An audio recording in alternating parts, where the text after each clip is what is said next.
la première fois après sa sortie du pouvoir, le sénateur a vu l'ex-président de la République, Joseph Kabila Kabange, a parlé au peuple congolais. C'était cet avant-hier en face de sa famille politique, mais également c'était relayé sur les réseaux sociaux. Plusieurs journalistes étaient également au rendez-vous. Nous avons eu l'honneur de recevoir un acteur clé de la ville touristique de Goma qui a toujours de belles réflexions sur des questions politiques, économiques, culturelles de la République démocratique du Congo qui va devoir bien évidemment se présenter devant notre caméra. Bonjour et bonne arrivée.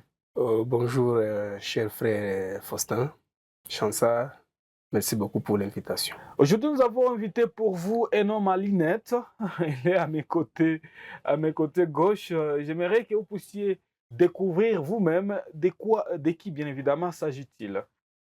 Ben oui, simplement, je suis un chercheur écrivain. Je suis Bertino Binboutaka.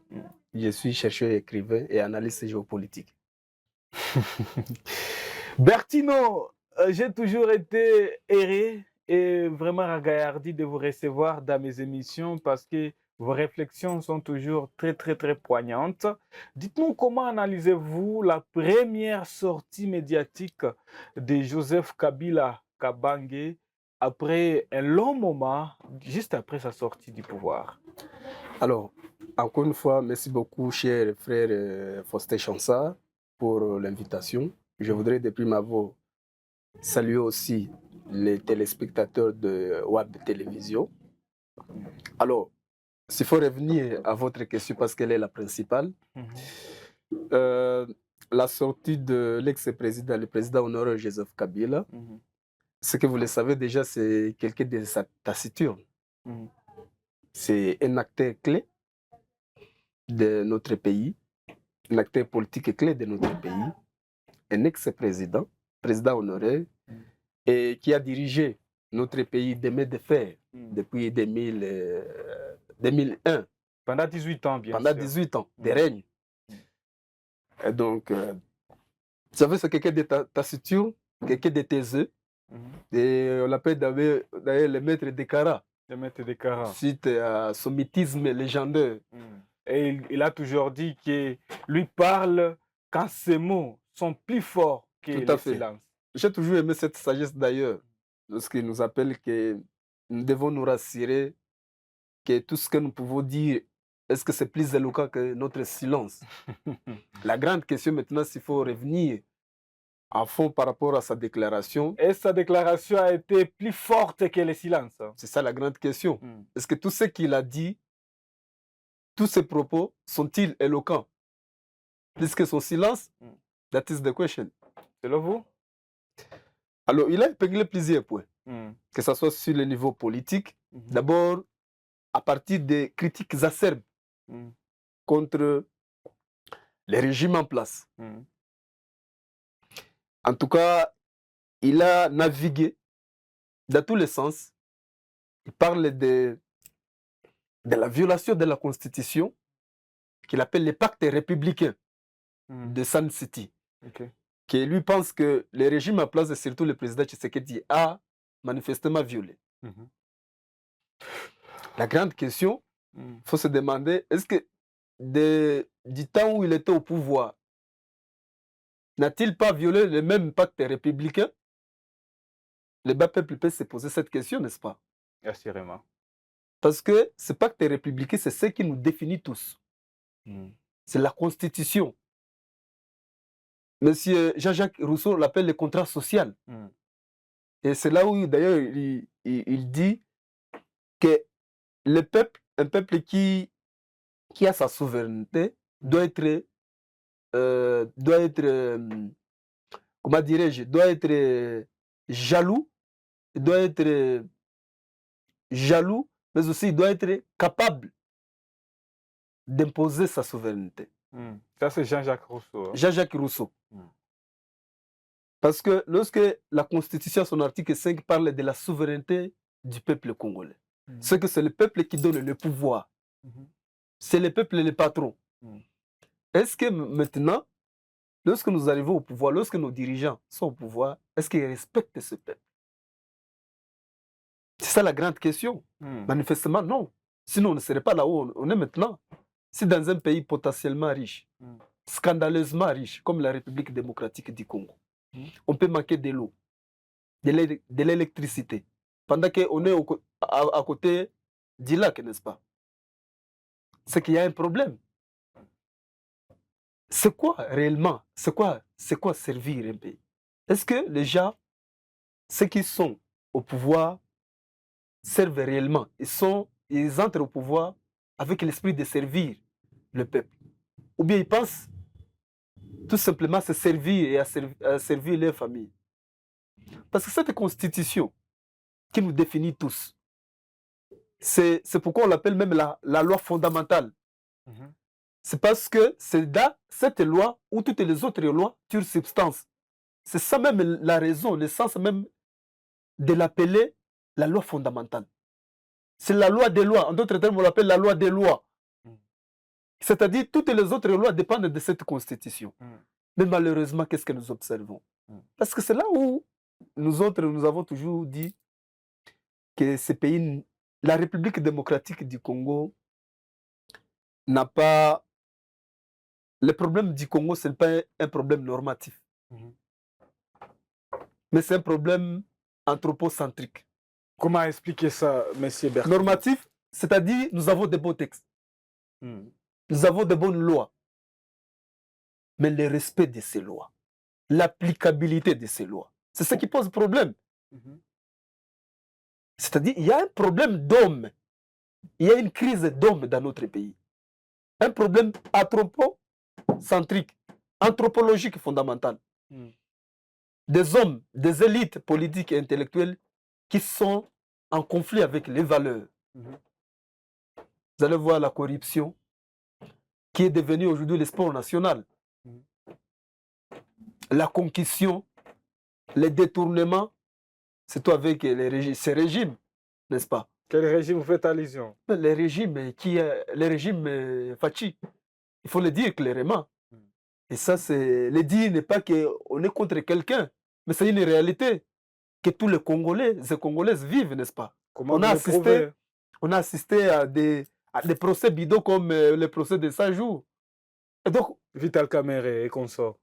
Vital Kamerhe, je ne sais pas, Ram, hein? Plus de 100 millions. Donc, vous comprenez? La corruption est devenue le sport national des Congolais. Devons-nous continuer à évoluer dans un pays le plus corrompu parmi beaucoup de pays dans le monde? Devons-nous continuer? Qu'est-ce qu'il faut, selon vous? Donc, c'est là où on a toujours dit, même cette constitution, parce que de mandat en mandat, elle est manifestement violée.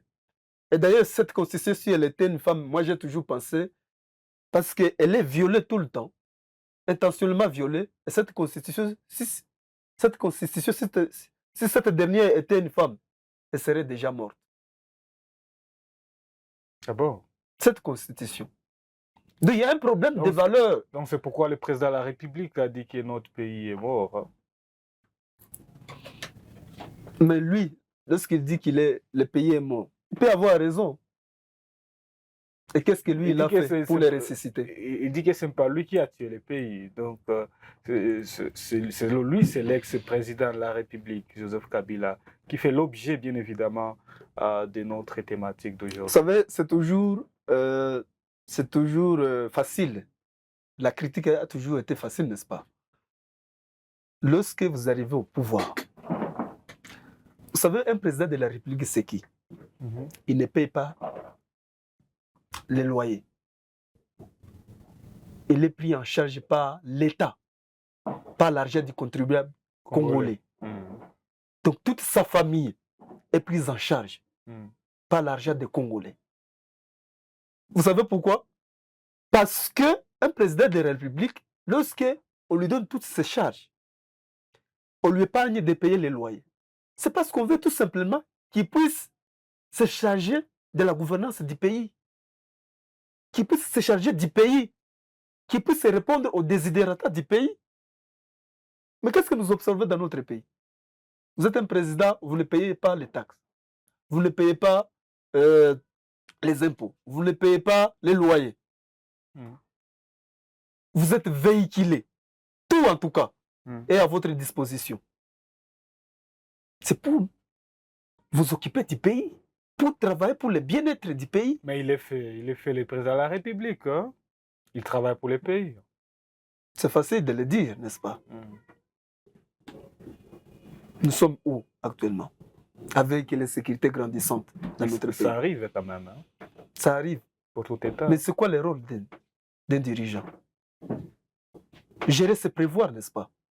Gérer, c'est anticiper. C'est-à-dire, on revient toujours à la même crise d'homme, à la même crise d'utopie. On a une élite politique et intellectuelle qui n'est pas capable de comprendre les enjeux, qui n'est pas à la hauteur des enjeux, et surtout des enjeux mondiaux, qui n'est pas à la hauteur de la géopolitique internationale. Un pays comme la République démocratique du Congo, cher frère Chansard, qui est au centre de l'Afrique, un pays dont l'écrivain France Fanon disait qu'il est le revolver de l'Afrique. Dont la gâchette se trouve. La gâchette se trouve au Congo. Il faut qu'il puisse avoir des élites politiques et intellectuelles qui soient à la hauteur des enjeux mondiaux. Vous avez soulevé beaucoup de problèmes, M. Bertino. Dites-nous les solutions qu'on peut prévaloir dans un bref délai. Sur quel plan? Sur le plan politique ou sur le plan sécurité? Tous les plans. Tous les plans. Selon vous, hein? Sur base des problèmes que vous avez soulevés. Je parle du postulat selon lequel notre pays, en tout cas, a un problème anthropocentrique. Je le répète. Nous avons une crise d'hommes. D'où, aujourd'hui, il faut rééduquer l'homme congolais. Il faut rééduquer la femme congolaise. Bref, il faut formater, déformater. C'est-à-dire? Et reparamétrer l'imaginaire de l'homme congolais. C'est-à-dire quoi? Dis-moi. C'est-à-dire faire éduquer l'homme congolais à de nouvelles rationalités, à des valeurs. Regarde. Je pense que vous vous souvenez de l'actualité, ce qui se passe à Kinshasa. Avec le relais tribaliste. Où certains gens sont molestés. Sont manipulés, bien sûr. Sont molestés et attaqués sur base de leur faciès. C'est base parce qu'ils sont soyez les fonds. Il y a certaines, ceux qui les font, il y a les autorités qui ont dit que ce sont les manipulés qui les font. Que fait le pouvoir public? Parce que le rôle du pouvoir public, c'est quoi? Hein? C'est de dissuader. C'est un dérapage, n'est-ce pas? C'est quoi la solution, M. Bertino? Répondez à ma question, s'il vous plaît. Donc, c'est-à-dire nous avons une crise d'hommes. D'où il faut reparamétrer l'imaginaire congolais. Il faut rééduquer l'homme congolais à de nouvelles valeurs. Parce que nous sommes une société, en tout cas, nous sommes devenus une société des antivaleurs, où les antivaleurs ont pris de l'ascendance sur les valeurs. J'en ai parlé dans mon livre. C'est quoi l'intitulé de votre livre? Que j'ai dédié au savant congolais Kamana. Kamana est la révolution indispensable pour le Congo et l'Afrique. Ok. Révolution indispensable pour le Congo et l'Afrique. Où je parle de la révolution des valeurs. Nous sommes devenus une société des antivaleurs. Or, pour évoluer aujourd'hui, il faut avoir des valeurs. La bonne gouvernance, l'état des droits, l'acceptation mutuelle, le vivre ensemble, la cohabitation pacifique. Parce que,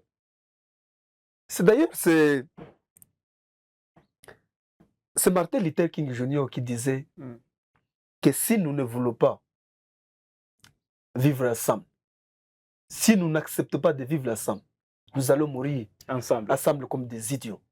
C'est que pour évoluer aujourd'hui, il faut certaines antivaleurs qu'il faut annihiler, qu'il faut mettre de côté. Parce que c'est un problème, si j'insiste sur ce problème de tribalisme, c'est un problème en tout cas très criant dans notre société. Et qui a mis à genoux notre pays. Donc pour vous, il faut rééduquer l'homme congolais. Rééduquer C'est la l'homme première congolais. solution. La première solution. La deuxième? La deuxième, aujourd'hui, il faut aujourd'hui une nouvelle classe politique. Parce que cette classe politique a montré ses limites. Il faut les renouveaux politiques. Selon vous, il faut que Félix Tshisekedi quitte le pouvoir. Selon vous? Pas seulement Félix, c'est facile de le dire. Penser que Félix, c'est le problème de ce pays, en tout cas, nous, les observateurs avertis, c'est taper à côté. Ça peut être une cible facile. Donc c'est tout le système. C'est tout un système. Donc il faut que tous les systèmes changent. Toute la classe politique a montré ses limites. Il faut un renouveau politique. Il faut toute la classe. Toute cette vieillerie politique change. Il faut qu'elle soit mise de côté. Parce que ce sont les mêmes acteurs. Chers frères. Donc vous soutenez, pardon, M. Bertino. Oui. Et donc vous soutenez la lutte ou bien donc la révolution de celui qu'on appelle Corneille Nangaa. Vous savez, toute révolution, c'est quoi une révolution? Toute révolution vient pour annihiler l'ancien, comment dirais-je, l'ancien régime pour un nouveau régime. Les anciennes habitudes pour les nouvelles habitudes. C'est ça la révolution. J'ai posé la question très, très ouverte et très claire. Soutenez-vous la lutte de Corneille Nangaa? Mais si ça sera une révolution, oui ou non? Si c'est une révolution qui prendra en compte les désidératas du peuple congolais, où le peuple congolais sera respecté, retrouvera sa dignité, où le peuple congolais va vivre en paix avec tous ses voisins, pourquoi ne pas soutenir cette révolution? Dans les cas d'espèce? Pourquoi ne pas soutenir cette révolution? Dans les cas d'espèce, ça veut dire celle-ci. Donc, seul le peuple va faire le choix. Mais pas vous. Alors que je vous ai posé, j'ai posé la question à Bertino. Je fais partie de ce peuple. J'ai posé la question à Bertino. Soutenez-vous la révolution de Corneille Nangaa? La question, ce n'est pas de soutenir ou de ne pas soutenir. C'est ma question, ce n'est pas vous. La question, c'est est-ce que cette révolution va répondre aux désidératas du peuple congolais? C'est ma question. C'est moi qui l'ai choisi, ce n'est pas vous, monsieur Bertino. Donc, oui, répondez à ma question. Vous avez la liberté de poser votre question. Alors, mais moi aussi, j'ai la liberté de répondre comme je veux. Et donc, vous dites que vous n'êtes pas prête de me répondre. C'est ça? Parce que vous ne Je pense que vous êtes assez mature pour me comprendre. Je me répète. Si cette révolution sera là, est venue pour répondre au bien collectif du peuple congolais, je ne vois pas pourquoi ne pas soutenir cette révolution. Ma question était fermée. Soutenez-vous, oui ou non? La question, ce n'est pas de oui ou non. C'est ma question, ce n'est pas la vôtre. Vous avez la liberté de poser votre question. Je pense que je vous ai répondu. Merci beaucoup, M. Bertino. Dites-nous, s'il vous plaît, pourquoi cette déclaration, ou bien cette sortie médiatique de Joseph Kabila est-elle venue juste après que le président de la République, son Excellence Félix-Antoine Tshisekedi, le soulevé contre celui qui serait derrière le mouvement rebelle du M23? Vous savez, comme je vous disais en liminaire, Joseph Kabila a dirigé de main de fer ce pays. C'est quelqu'un qui a... en fait, Félix, hein? Vous dites Félix? Je parle de Félix Tshisekedi. Félix Tshisekedi. Il est le président de la République. Il est le premier citoyen. Il a toutes les informations. C'est lui qui les déclare, c'est pas moi. C'est à lui de lui demander pourquoi. Il a affirmé à gorge déployée que l'ancien président serait l'initiateur de l'AFC. Peut-être il a toutes les informations, on ne sait pas. Mais, vous savez, dans la vie,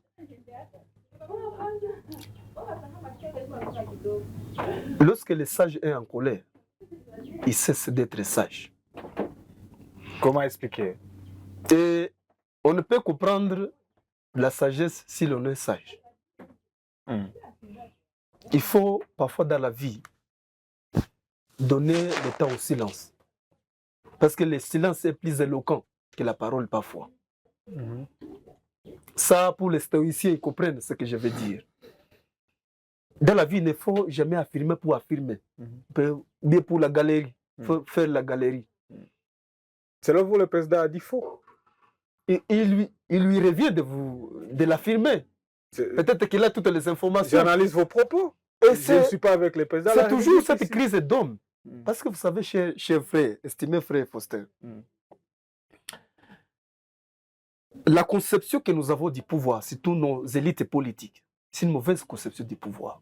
Vous savez, ailleurs, dans d'autres cieux qui se respectent, dans d'autres pays sérieux, où il y a encore des hommes normaux, en principe, tu sais que l'ancien président Honoré devrait être le premier conseiller de Tshisekedi. Parce qu'ils ont les soucis de construire la nation. Joseph Kabila ne devrait pas être écarté. Vous savez, lorsque... Ils étaient partis ensemble. Hein? Tout à fait. Ils s'est séparés juste un peu. Dans la coalition FCC Cash.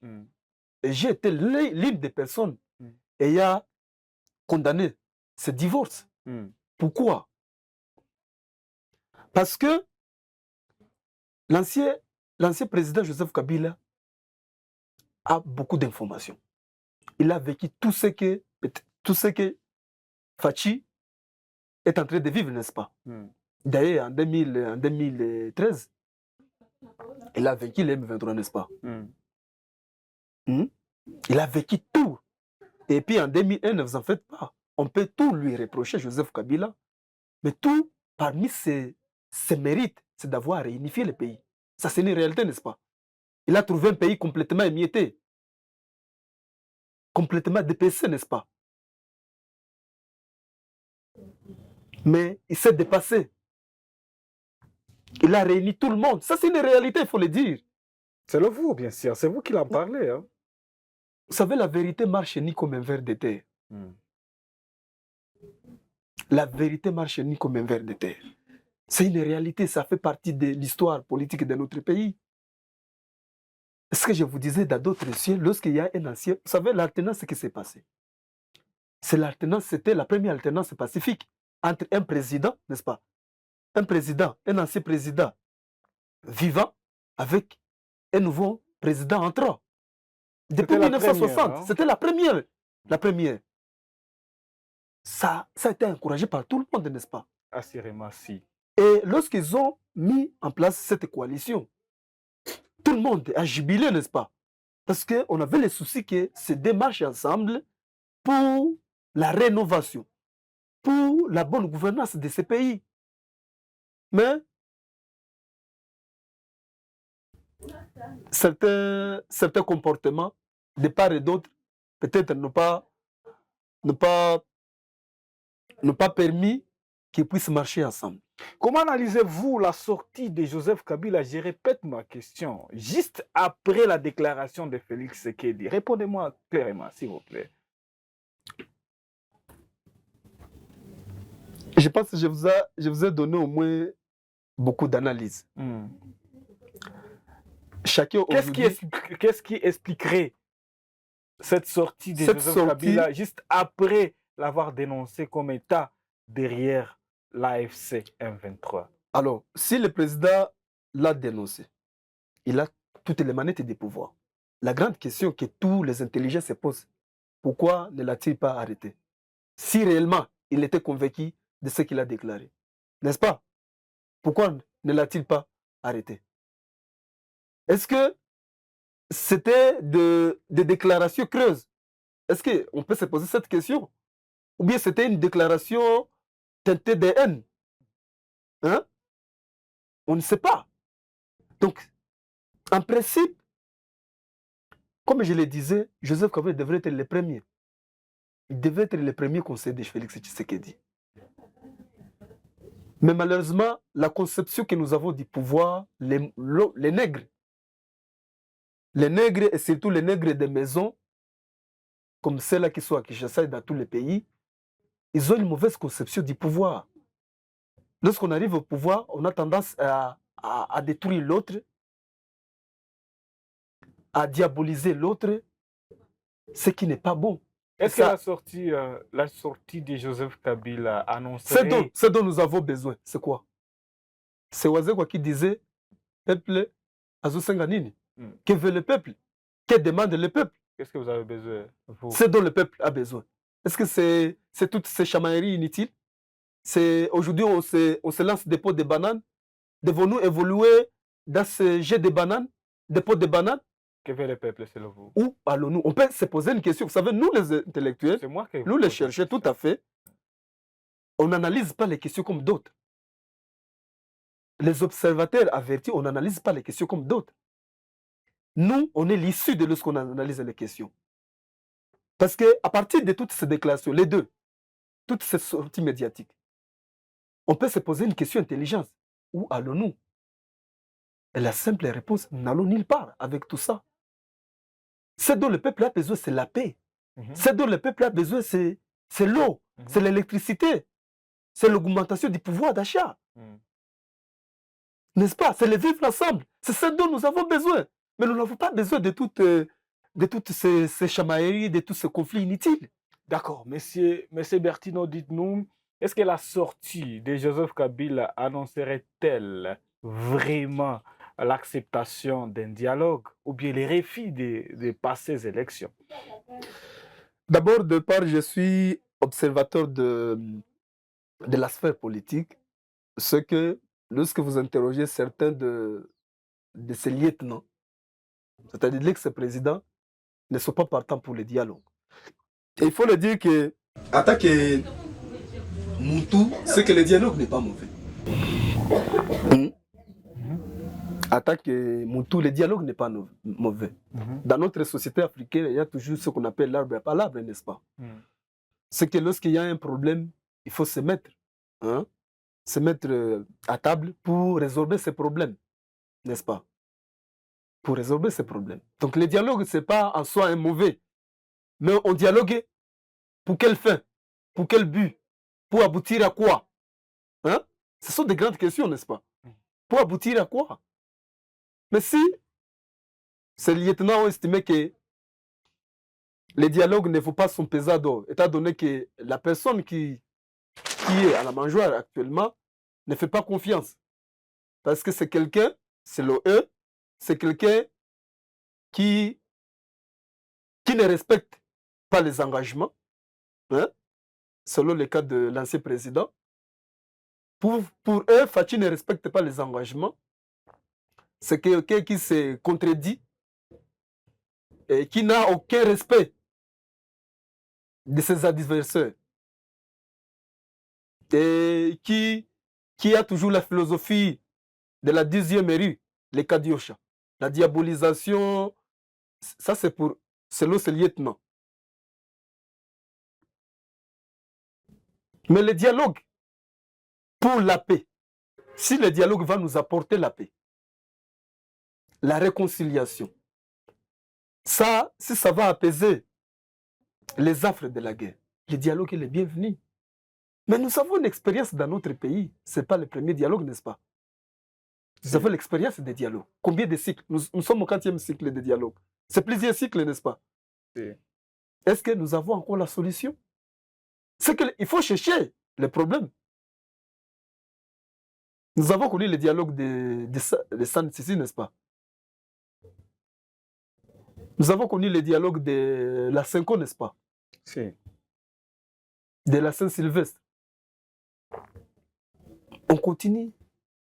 On a une culture dans notre pays, c'est que on ne fait pas le dialogue pour résoudre un problème, c'est que il y a une tendance, malheureusement, une mauvaise tendance, on veut le dialogue pour le partage des postes. C'est ça dont même le peuple décrit. Peut-être la dernière question dans cette émission, M. Bertino. Joseph Kabila Kabange a mis en garde l'Afrique du Sud de pouvoir envoyer ses troupes ici en République démocratique du Congo pour venir combattre aux côtés du président de la République, Félix-Antoine Tshisekedi.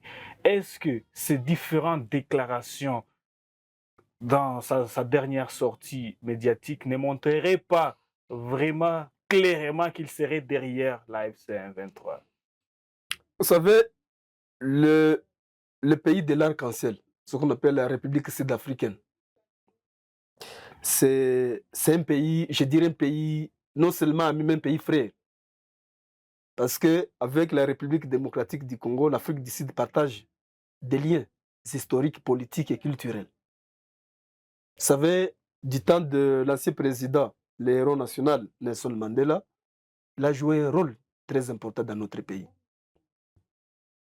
Avec, c'est là où, avec, c'est du temps, je crois, si je ne m'abuse, du temps de Mobutu, mais aussi avec Laurent Désiré Kabila.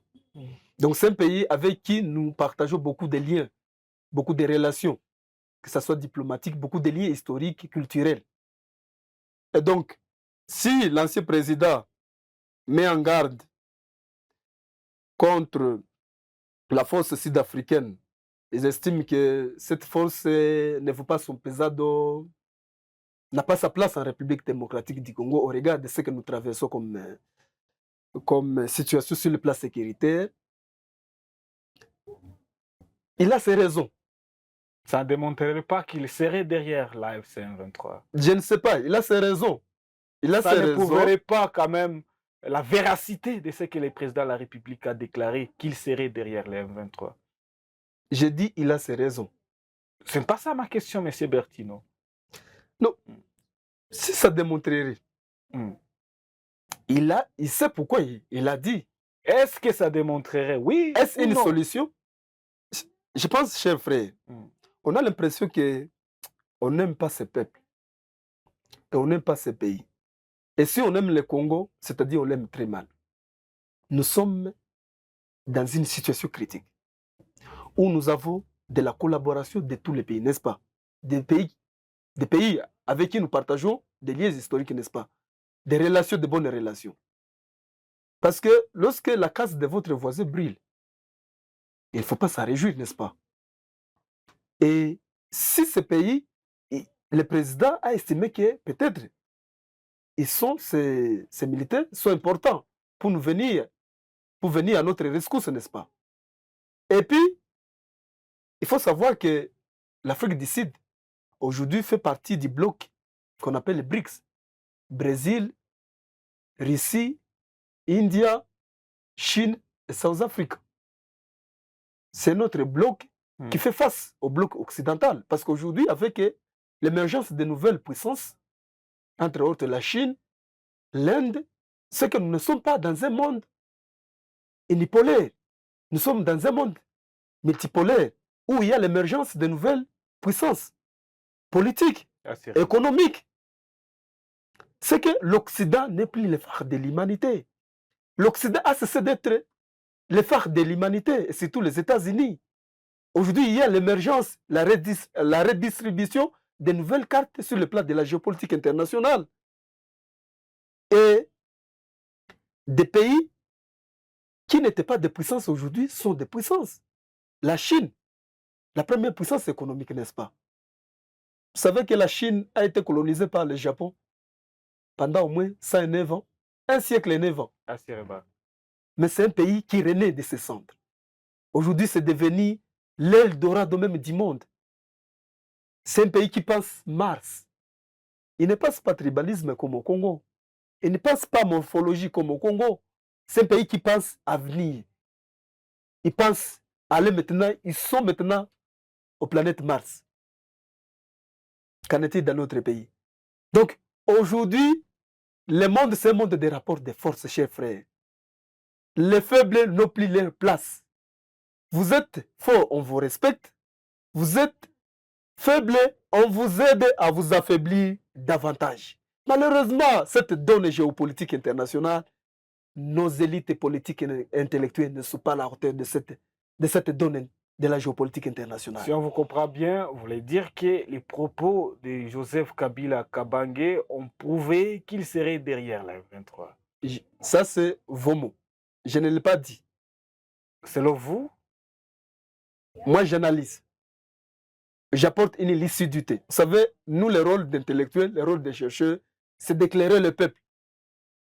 C'est d'éclairer le peuple, sortir le peuple du ténèbre. Le peuple veut savoir si réellement, du début à la fin des propos de Joseph Kabila récemment prononcés à sa dernière sortie, serait vraiment ce qui prouverait s'il serait derrière les M23. Je les mets au conditionnel. Hein.